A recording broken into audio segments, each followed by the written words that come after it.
সারা রাজ্য জুড়ে তোলপাড়।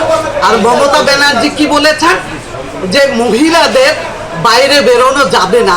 ওই যারা মহিলা আজকে ওইখানে চিৎকার করছে তারা জানে যে তাদের মহিলা মুখ্যমন্ত্রী বলছে মহিলাদের বাইরে কাজ করা যাবে না।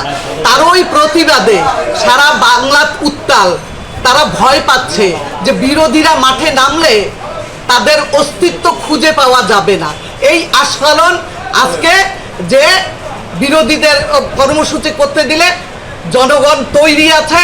এদের 230 আর 200 শুধু 35-এর জবাব দেওয়ার জন্য মানুষ তৈরি আছে। এরা এলাকাকে অশান্ত করছে, আতঙ্কিত করছে, কিন্তু মানুষ আর ভয় পায় না।